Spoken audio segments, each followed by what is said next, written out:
Welcome to the 2016 Symposium on St. Thomas Aquinas, sponsored by the Joyce McMahon Hank Aquinas Chair in Catholic Theology, made possible through the generosity of Joyce McMahon Hank, St. Mary's Class of 1952. Before introducing our speaker tonight, I want to say that I was just informed that at 7:30 there will be a National Weather Service test of a very loud siren very close by. So unless there is an extraordinary coincidence, that will be not an emergency. Just to alert you ahead of time. The so-called problem of evil is one of the most universal religious questions, and certainly among the most vexing in our time, as in Thomas's. Already in the second question of part one of the Summa, Aquinas cites the presence of evil in the world as an objection to the existence of God. There follow 510 more questions composed of roughly 3,000 articles in as many pages, which at the least should indicate to us the answer Thomas himself came to about the existence of an infinitely good, all-powerful God, in spite of humanity's universal encounter with evil. But good in what sense? In particular, is the Creator bound by moral obligation and standards of right conduct that may lead to the conclusion, when evidence of natural or, as we've just tragically seen in Belgium, human evil be adduced, that somehow God isn't doing what God ought? Or does the very admission of moral obligation on God's part already cross boundaries Aquinas is elsewhere at pains to respect in distinguishing the Creator from the created? And if yes to that, does that mean that in the end we are reduced to mouthing pieties in a language we cannot truly understand, if and when we affirm with St. Thomas that, quote, by the word God we understand a certain infinite good, close quote? There may be few Aquinas scholars writing today who are more qualified to address these seemingly intractable questions than our speaker tonight, Father Brian Davies, Distinguished Professor of Philosophy at Fordham University, where he has taught since 1995. Professor Davies is the author or editor of several books on Thomas Aquinas, among them The Thought of Thomas Aquinas, Aquinas in Introduction, Thomas Aquinas on God and Evil, the Oxford Handbook of Aquinas, co-edited with Eleanor Stump, Thomas Aquinas' Summa Theologiae, a guide and commentary, and the forthcoming Thomas Aquinas' Summa Contra Gentiles, a guide and commentary. Accompanying these are scores of articles, translations, book chapters, reviews, and edited volumes on both notable Christian thinkers and significant issues in the philosophy of religion. Moreover, all fans of the late Father Herbert McCabe are in our speaker's debt for the volumes he has produced as literary executor of McCabe's estate, many of which concern Aquinas and the place of reason in Christian belief. As was McCabe, Father Davies is a model of clarity, wit, accessible prose, and dedication to their brother Dominican, St. Thomas Aquinas. Tonight's lecture has been literally years in the making. Some here may remember last year's cancellation due to extreme weather around Aquinas' January 28th feast day.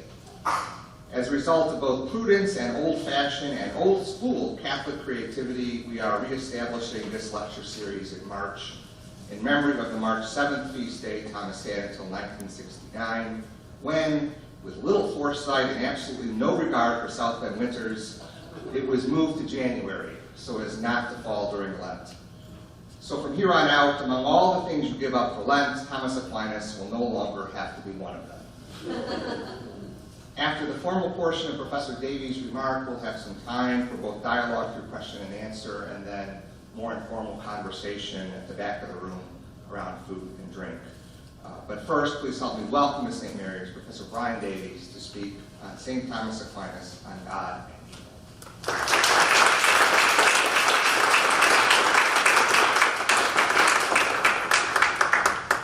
Well, let me thank Professor Hank for that nice introduction. And let me thank St. Mary's for hosting me very graciously during the last 24 hours or so. May I say that I'm not usually as unpunctual as I seem to be today. I'm a year and a bit late for this lecture, but that I put down to an act of God rather than to my own negligence. Let me also say that when the siren goes in 25 minutes or so, feel free to use it as a providential excuse to flee the building.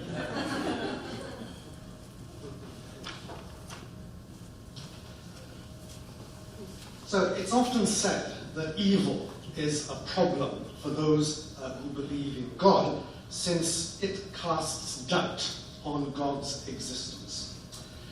In this sense, the problem of evil was sharply raised by David Hume in his dialogues concerning natural religion. Now, there is a handout to go with this lecture, which has some quotations on it, and here's the first quotation from Hume. Hume says, "Epicurus's old questions are yet unanswered. Is God willing to prevent evil, but not able? Then he is impotent. Is he able, but not willing? Then he is malevolent. Is he both able and willing? Whence, then, is evil?" Now, Hume is suggesting that evil in the world suggests that there is no good and powerful God. Yet Aquinas doesn't agree with that conclusion. And this evening, what I want to do is briefly to explain how he approaches the topic of God and evil philosophically. Let me say that I'm only intending to give an account of Aquinas' philosophy of God and evil. And I'm not going to try to evaluate it, nor am I going to try to talk about what Aquinas thinks about God and evil in the light of what he takes to be Christian revelation. Trying to do all that would leave me having to speak for much more time than I have, though I'd be happy, of course, to turn to matters of evaluation and Christian revelation in the question and answer session following the lecture. So, to start, I should note that by evil, Aquinas means badness of any kind at all. Now, we tend to use the word evil mostly when referring to extreme badness. So, we naturally allude to genocide as an evil, but we don't speak about a mild headache being so. And yet, Latin, the Latin language, has only one word to serve when it comes to calling anything bad. That's whether slightly or greatly. This is the word malum. So Aquinas' discussion of God and evil, these are all discussions about God and malum. They're concerned with what is bad to any degree. Now, Aquinas, of course, was writing before Hume, but he anticipated some questions that Hume raises, specifically concerning evil and God.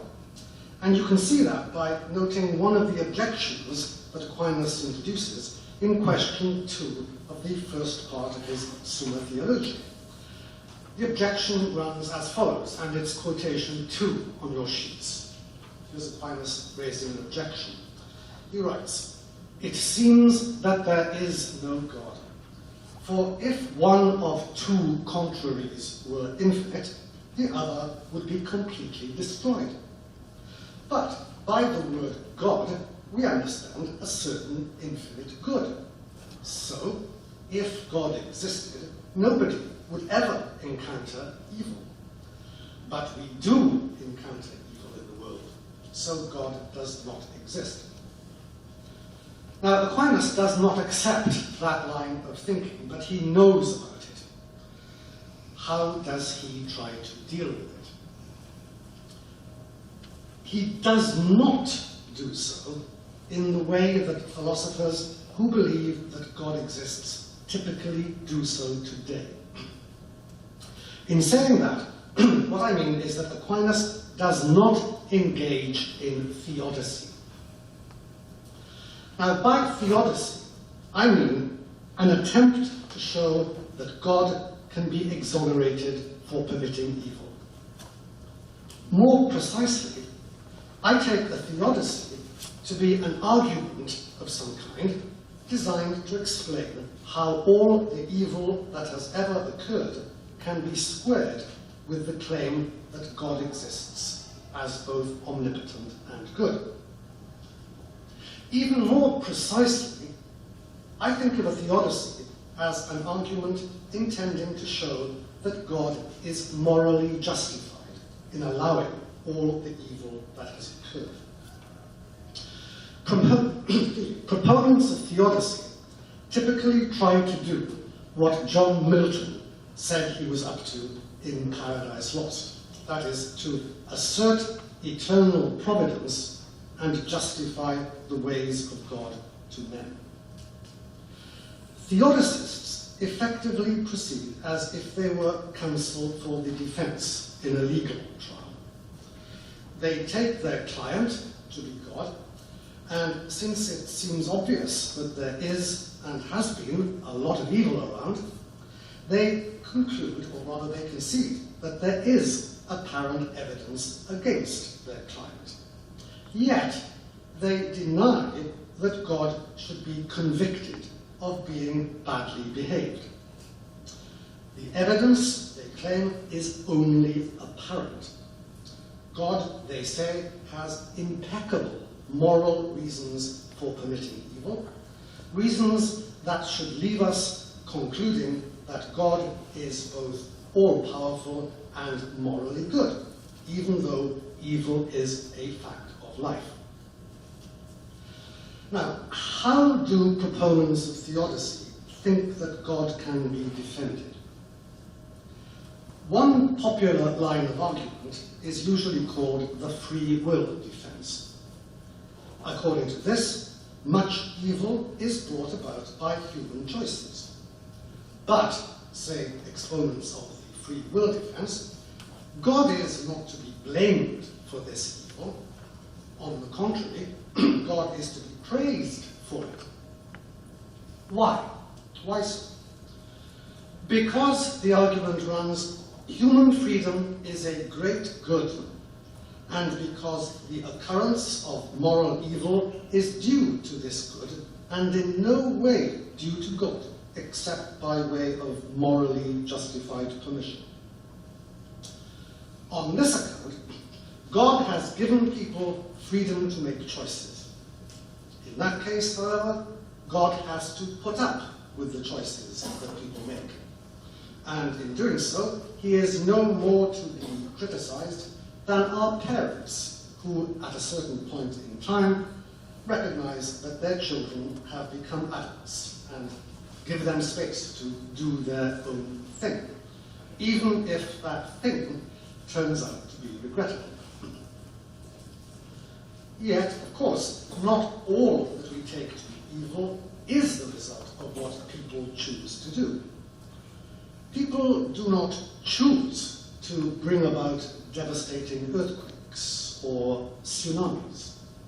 So how might one exonerate God for permitting things like these?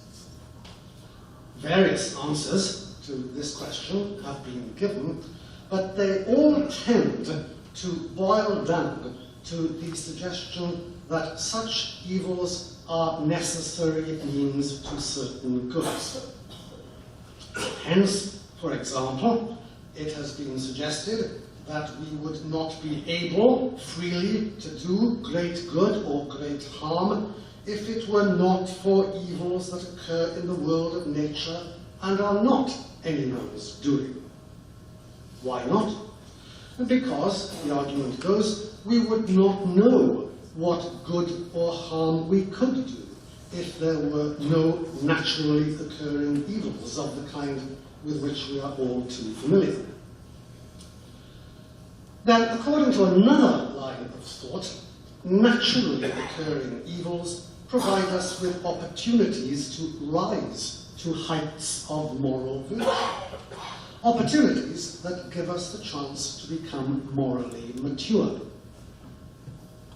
As I've said, theodicies seek to defend God morally. You'll also, I hope, see that in the case of the free will defense, the idea is that God can be thought of as somehow and rightly backing off so as to allow certain creatures to act independently of God. Yet, as I have said, Aquinas does not engage in theodicy. I think that he has various reasons for not doing so, but chief among them is his view that God should not be thought of as a moral agent in the first place, meaning that God should not be thought of as something either morally good or morally bad. But if Aquinas thinks that, what can readers take on God and evil? If Aquinas does not engage in theodicy, what can he mean by saying God is good? And what account can he give of God's causal role when it comes to evil? Now, in turning to these questions, I need to say something about what Aquinas thinks about God in general. And the first thing I should note is that Aquinas maintains that we do not know what God is. Aquinas repeatedly says that this is so. And we need to be clear that when he does so, he is not just paying pious lip service to some vague idea that God is mysterious. His point is that God is strictly non-classifiable, that God belongs to no genus or species, that God is not an individual belonging to a kind of which there could be more than one member, that God is not, so we might put it, a being among beings. God, says Aquinas, is non-composite and entirely simple. God, he argues, is not something with distinct properties or attributes, as are things in the world. According to Aquinas, God and God's nature are one and the same thing, meaning that all that is in God is God. Aquinas also maintains that the best answer we can give to the question, what is God is subsistent being itself. His Latin there is ipsum esse subsistens. For Aquinas, it is God's very nature to exist, in that God is pure existence, unparcelled into different ways of being. And, says Aquinas, God is the direct cause of the existence of things around which we can get our minds for as long as they exist, and not only when they begin to exist. God, he argues, is the non-temporal and therefore unchangeable source of the existence of the all-too-changeable spatio-temporal world, however far it extends and for however long it exists and has existed. Now, of course, many people who believe in God speak in a way quite different from Aquinas. They say, for example, that God is a person, or that God exists alongside the universe as a center of consciousness of some kind. Yet Aquinas never talks about God in this way. His view is that God is the creator of the universe, meaning that God accounts for there being something rather than nothing at all. That God is the cause of there being anything whatsoever to pick out and understand. For Aquinas, if you like, God and the universe do not add up to two. In his view, and Aquinas' view, our ability to add things up depends on them having some nature in common, even if only notionally. We can add to a collection of dogs because we are adding a dog to the collection. Or we can add things up under a description like, say, things that I asked for from Santa Claus, or things I noticed on my way to work. But Aquinas denies that God can be listed together with anything else in this kind of way, since he does not think that there is a real distinction between God and God's nature, as there is a distinction between, say, being a dog and being an existing and nameable dog. You might suppose that Aquinas would at least concede that God and everything other than God add up to a definite number of beings. Yet Aquinas thinks that the phrase "is a being" does not tell us what something is. Along with Aristotle, Aquinas holds that there is no such class of things as things that simply are. So he denies that we can add beings together while simply thinking of them as beings. In short, Aquinas thinks of God as accounting for the fact of there being any countable beings for as long as any of them exist. Now, by anything countable, I mean something definable or classifiable, something existing in a context in which other things exist. Hence, for example, we find Aquinas denying that God is in any familiar sense a being. God's will, he says in one place, I'm afraid you don't have this on your sheets, in one place he says God's will, quote, is to be thought of as existing outside the realm of existence, as a cause from which pours forth everything that exists in all its variant forms. Now, as I've said, God for Aquinas is not seriously a being among beings. And it's with thinking about God such as that in mind that, as I've said, Aquinas does not countenance the idea that God is a moral agent whose moral goodness one should try to defend by means of theodicy. First of all, Aquinas does not think of God as a moral agent, since he does not think of God as a member of a kind, of which there could be more than one of that kind. Secondly, though, Aquinas does not think of God as a moral agent because of the way in which he thinks of moral agents in general. Taking his lead from Aristotle, Aquinas takes moral agents to be human beings whose moral goodness, if they've got it, consists in them having the classical cardinal virtues of justice and temperance and prudence and courage. These, for Aquinas, are the classical cardinal virtues.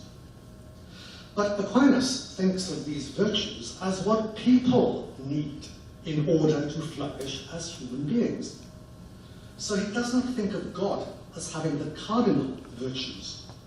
And since he also takes virtues to be dispositions or tendencies, Aquinas doesn't think of God as being actually or possibly virtuous. For dispositions or tendencies play themselves out in time, while Aquinas holds that God is not temporal, but eternal. For Aquinas, God has no dispositions. You might, of course, think that moral goodness can be displayed not just by people having the cardinal virtues, but also by people who do what they are duty-bound or obliged to do. You might think that the key concepts in thinking about ethics should be duty and obligation. You might say, for example, that I exhibit moral goodness by doing my duty so as to turn up to teach my university courses on time. And yet, although the notions of duty and obligation enter into Aquinas' account of moral goodness, Aquinas doesn't think of God as morally good, even in this sense of morally good. And that's because he doesn't think of God as working in a context in which he can be thought to have obligations or duties of any intelligible kind. Why not? Well, because of Aquinas' view that God is the creator, the maker of all contexts. For Aquinas, God has no role or job to live up to. To think otherwise, he believes, would amount to being committed to some kind of idolatry, to failing to note that God is not a creature, not part of the spatio-temporal world. If Aquinas thinks along these lines, though, how can he possibly suppose that God is good? Now, in spite of what I've just been saying, Aquinas does indeed hold that God is good. Why? Why does he do so? Or rather, why does he do so on philosophical grounds? And in response to that question, I need to start by trying to explain what Aquinas takes the word good to mean. His view is that the word good is what some philosophers call a logically attributive adjective. Logically attributive rather than logically predicative. Let's bring it down to earth a bit. Consider the sentences, X is a wooden desk and Y is a big mouse. The first, X is a wooden desk, tells us two distinct and equally intelligible things about X. That it is a desk and that it is wooden. But the second sentence, X, Y is a big mouse, the second sentence, that doesn't tell us two distinct and equally intelligible things about Y. It doesn't tell us both that Y is a mouse and that Y is big, since the significance of the word big depends on what one is talking about. Hence, for example, while I seriously understand what X and Y are, if told that they are both wooden, made of wood, I don't, in the same sense, know what they are if told that they are both big. After all, a big mouse is vastly different from a big elephant. And there'd be something very wrong with an argument that ran, X is a mouse, X is big. Any mouse is an animal. Any mouse is a big animal. And, thinks Aquinas, the word good works as terms such as big do. He thinks that good does not signify some distinct property had by all good things, as wooden signifies a distinct property had by all wooden things. For Aquinas, the meaning of good is context or noun dependent. In Aquinas' view, any number of things can be referred to as good, but not because they share some distinct property, as do things that are wooden.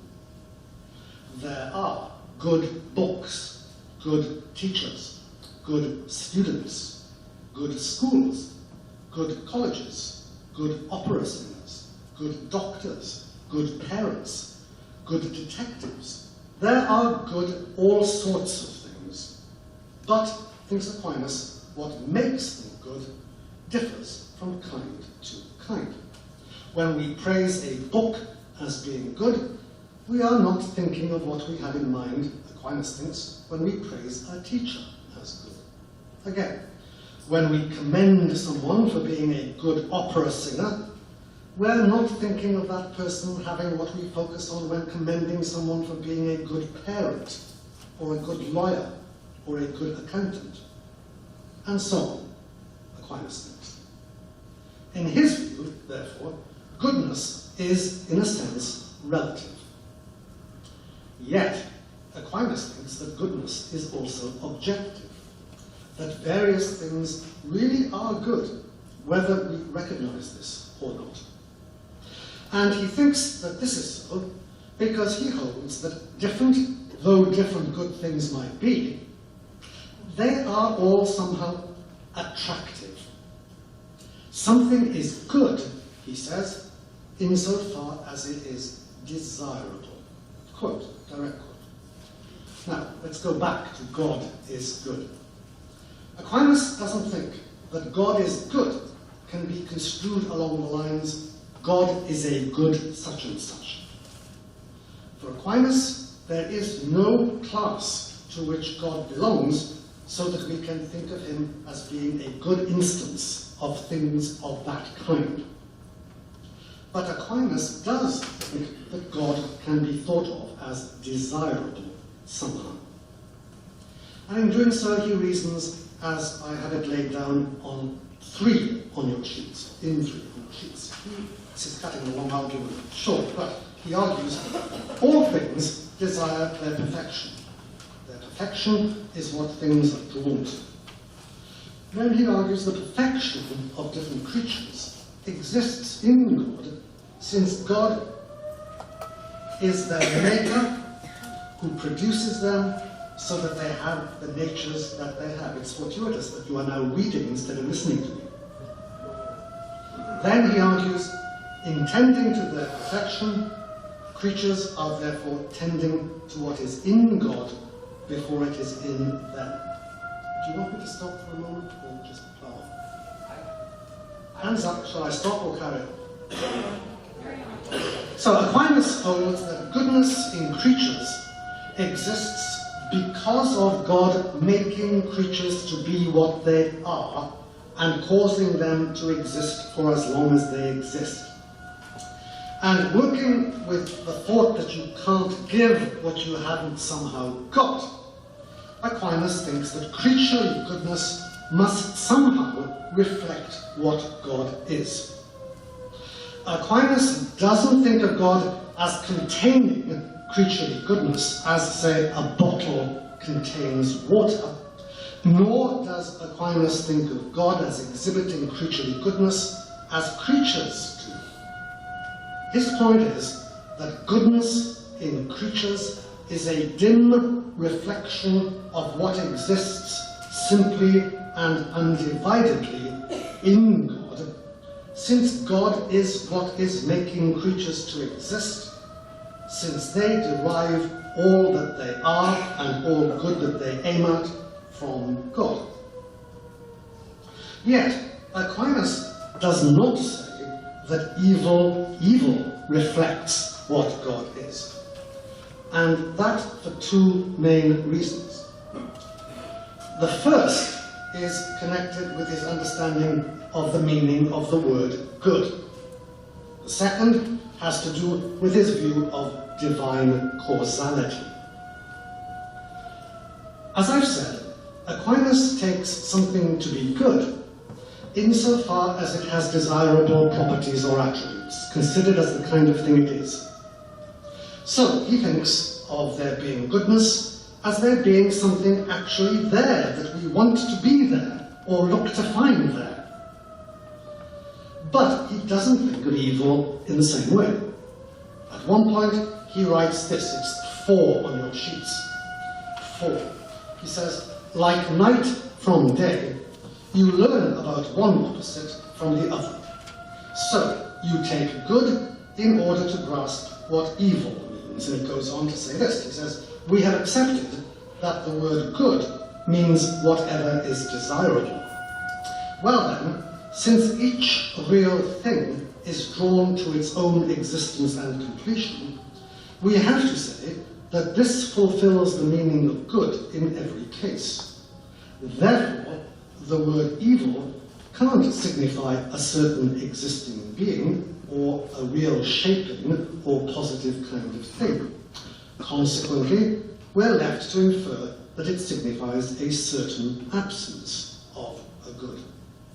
Now, in other words, Aquinas thinks that X is bad only and always means that X lacks some degree of goodness. That X's badness is a matter of privation, and not a matter of badness existing as some kind of positive substance. So Aquinas thinks, for example, that if we lament about somebody being blind, we are focusing on the fact that they lack the ability to see. Again, he's thinking that if someone is morally bad, that person lacks virtue. Now, you might perhaps suppose that that point of view commits Aquinas to the conclusion that evil is an illusion, or something that does not exist in any sense, but Aquinas certainly does not think of evil as an illusion, nor does he deny that evil exists. His view is that many things are genuinely in a bad way, and he thinks that the sentence, evil exists, makes sense, since it captures that fact. Many things are in a bad way. On the other hand, Aquinas doesn't think of evil as a substance or a positive reality in a substance. He thinks that I am a substance, but he doesn't take evil to be a substance as I am. He thinks that I actually have darkish hair, but he doesn't think of my suffering from evil as a matter of any such positive attribute being present in me. Aquinas thinks of evil in entirely negative terms, as what there is when we have a gap between what something is and what something needs to be, so as to be good in some way. And I should note that the gap in question here is one that Aquinas takes to be something that might arise because of what we might call a presence rather than an absence. I mean, he thinks, for example, that my computer might be in a bad way, not only because it lacks a working part, but also because someone might have poured wine into it, as I often have. So Aquinas holds that we do not know what God is, and that God is no more a moral agent than is my cat, and that God is good as being the unfathomable source of all creaturely goodness, and Aquinas thinks evil is always a lack of goodness of some kind. He holds to all of those positions. Now, what does Aquinas think of evil in the light of his belief that God is the creator of everything other than God? Let's bring God back into the equation now, okay? As I've said, Aquinas agrees that evil can be said to exist in some sense. As I've also said, he holds that God is what makes the difference between there being something rather than nothing. So, is Aquinas not therefore committed to supposing that God somehow causes evil? In order to answer that question, I need to note that Aquinas, as some of you know, distinguishes between two kinds of evil. There is, he says, both what I'm going to call evil suffered, and there is, Aquinas thinks, what I'm going to call evil done.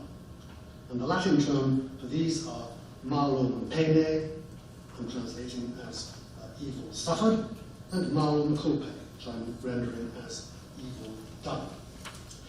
Aquinas takes evil suffered to amount to evil that is not anybody's doing. So, for example, Aquinas would think of me as a victim of evil suffered if I, say, become sick naturally and not by human malice. On the other hand, though, Aquinas thinks of evil done as definitely ascribable to people. So he would say that there is evil done when I, for example, choose to murder someone or wrongfully abuse them in some way. And it is with respect to evil done and evil suffered that Aquinas discusses the question, how does God stand causally when it comes to evil? You might put this by saying that when it comes to God's causality and evil, Aquinas focuses on what many people would refer to as naturally occurring evil and moral evil.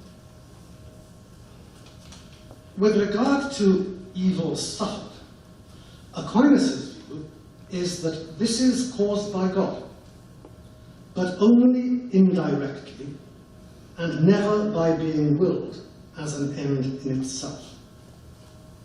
As I've said, Aquinas maintains that as causally accounting for the existence, the sheer existence of anything created, Aquinas is taking God to bring it about that something exists. So, since Aquinas thinks that victims of evil suffered certainly exist, he takes it for granted that God is causally accounting for their being victims of evil suffered. Yet, he does not think that the evil in evil suffered is any kind of substance. In keeping with his general account of evil, Aquinas holds that there is evil suffered only insofar as something is lacking an appropriate good of some kind.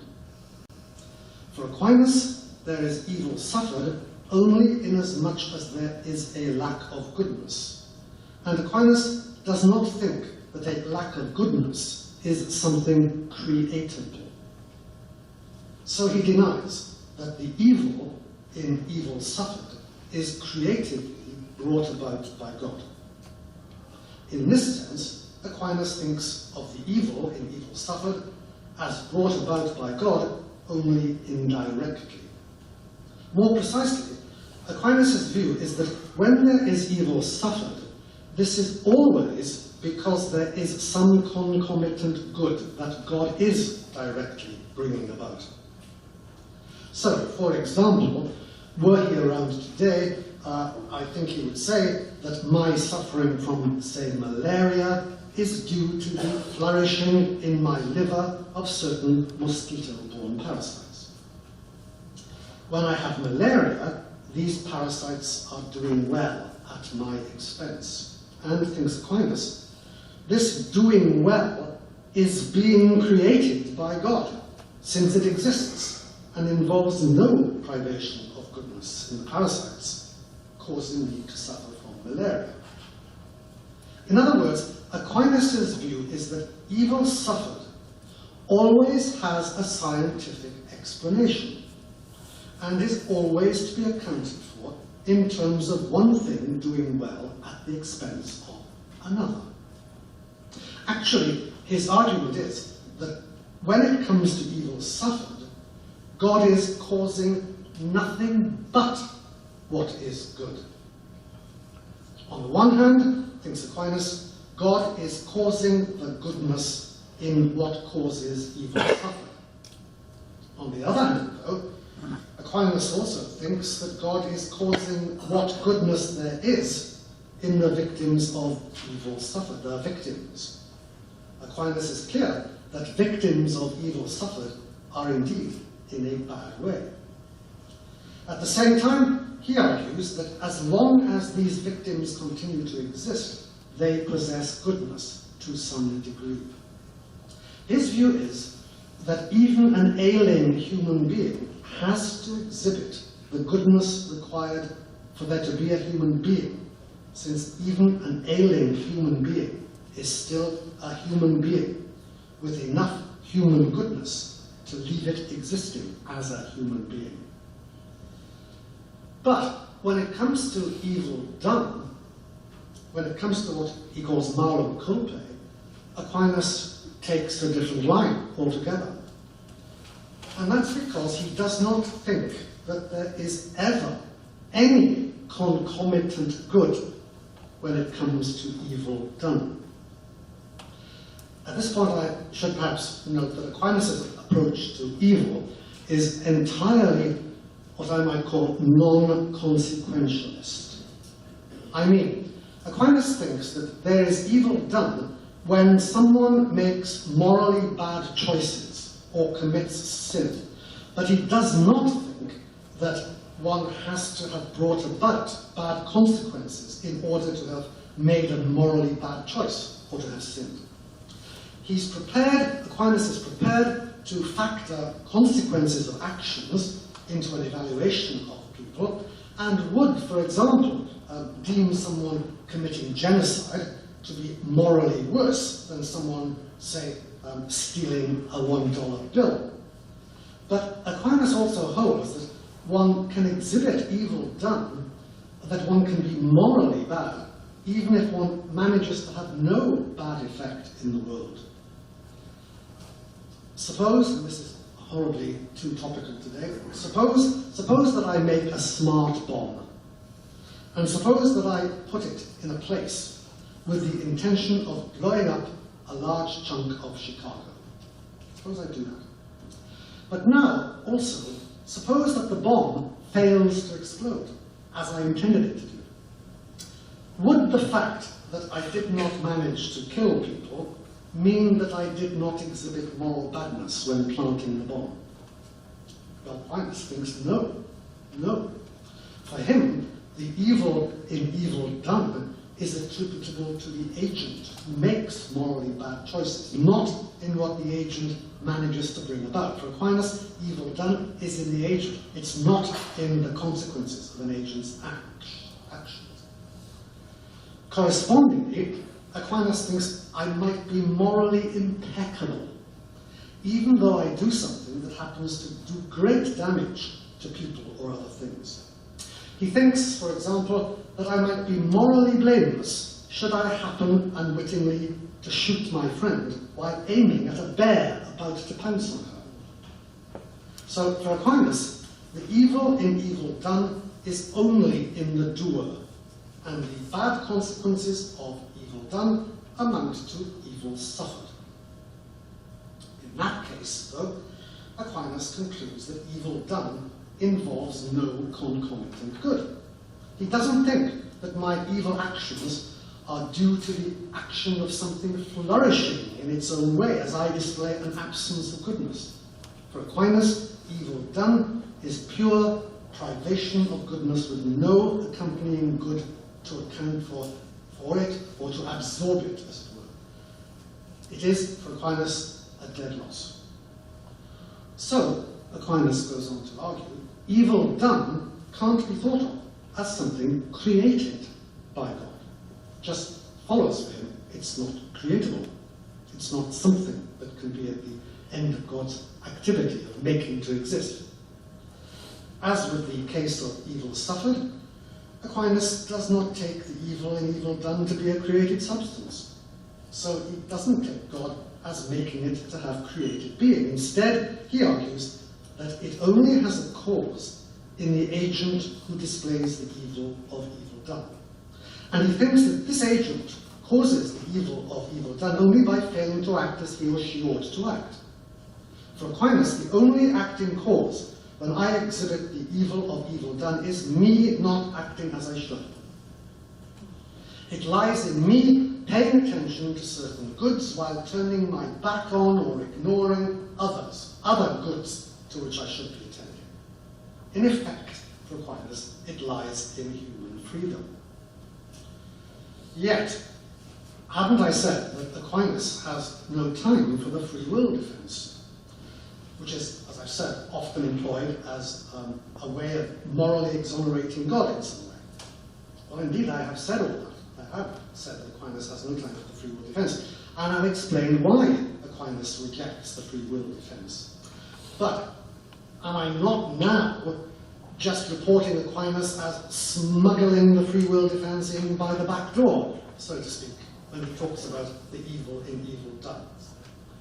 Now, I don't think that I am, because we need to know now what Aquinas has to say about the questions, is God a cause of sin, and does the human action of sinning come from God? We need to look at those questions at this stage.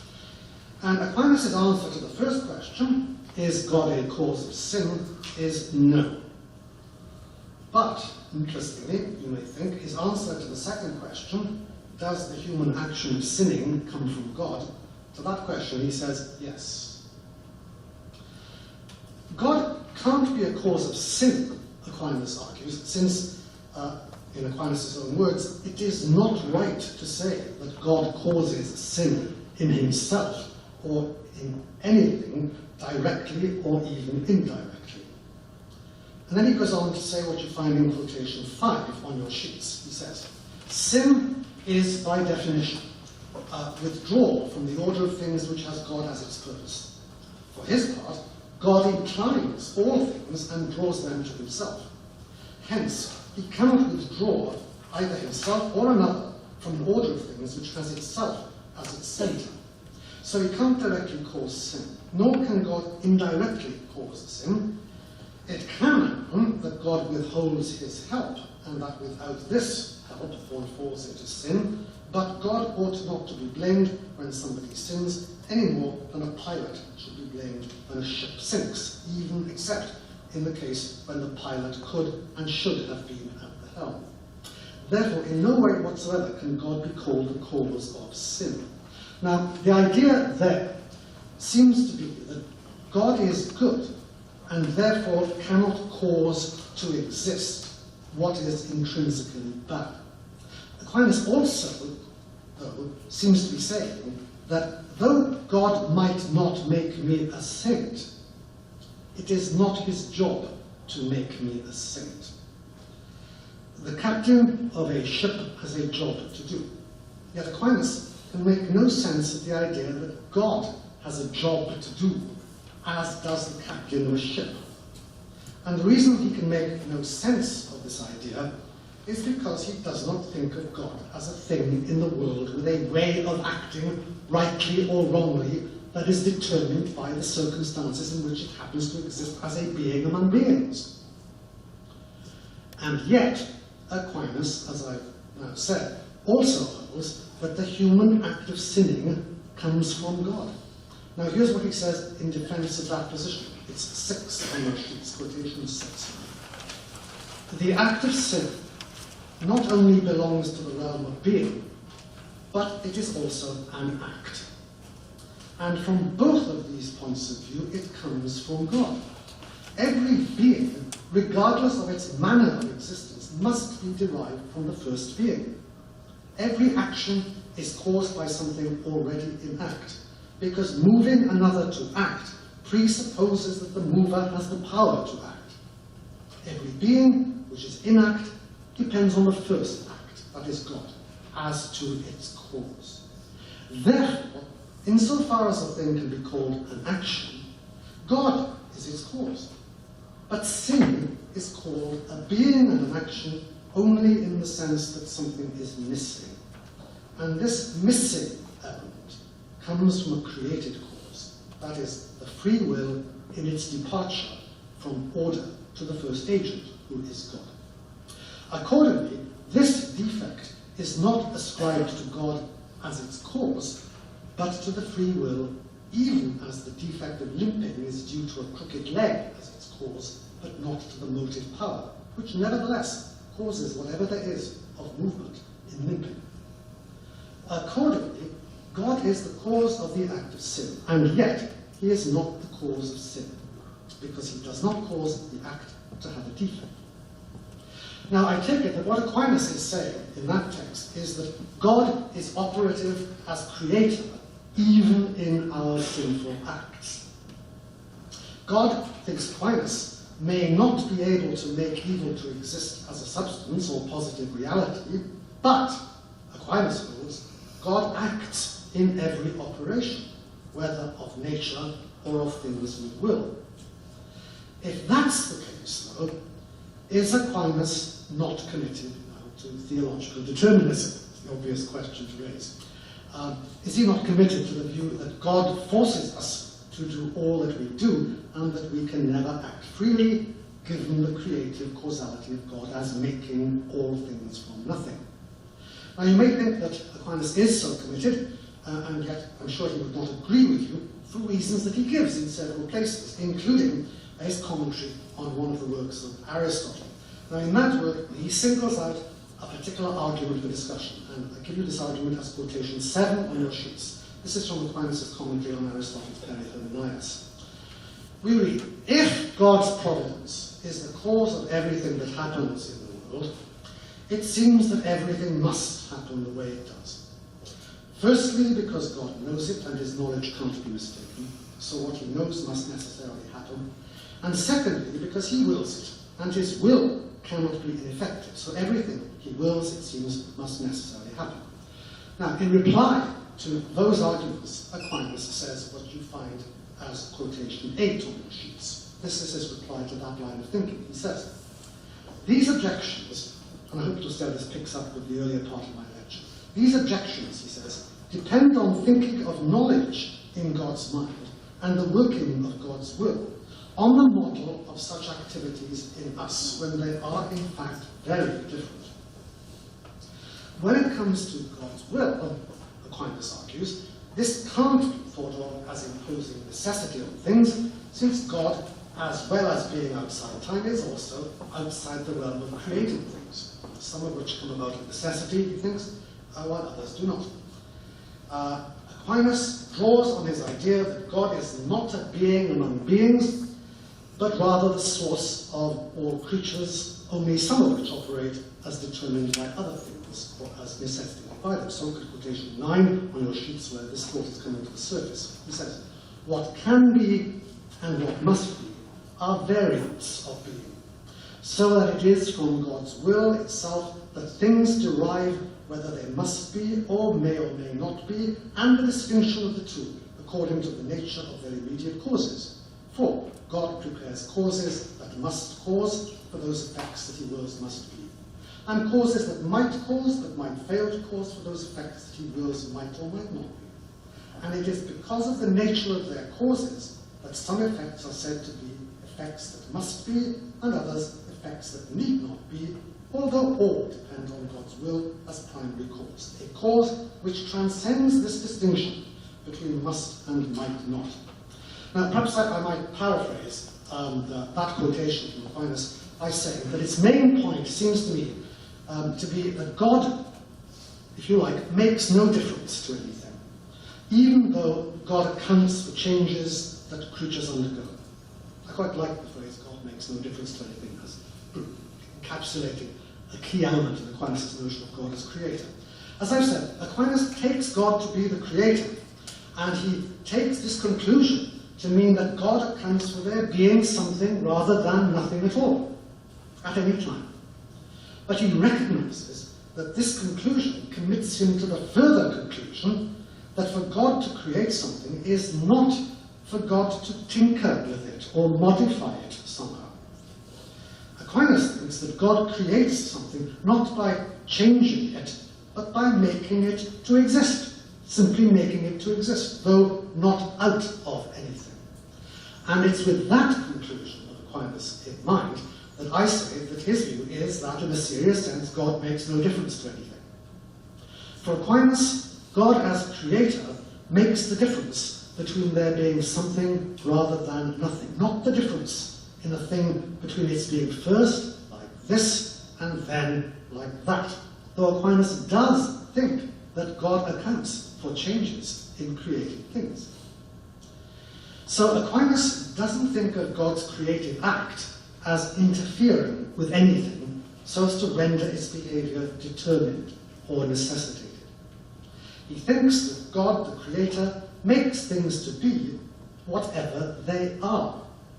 And he also thinks that some creatures are what they are of necessity, while others are not. In short, Aquinas' view is that we are free, not in spite of God, but because of God. And why does Aquinas think that we have freedom? Well, for fairly familiar reasons. Aquinas thinks we have freedom because he thinks that the reality of human freedom is taught by the Bible. He also takes the reality of freedom to be confirmed by philosophical reasons that don't depend on prior religious belief. He thinks, for example, that we sometimes act freely because we have the ability to recognize alternative scenarios and to reason in the light of them. And he also thinks that if people lack freedom, then there can be no such thing as moral philosophy and no justification for praising or blaming people from a moral perspective. So Aquinas finds there to be no contradiction in believing both that God exists and that evil exists, for all the reasons I've just been trying to explain.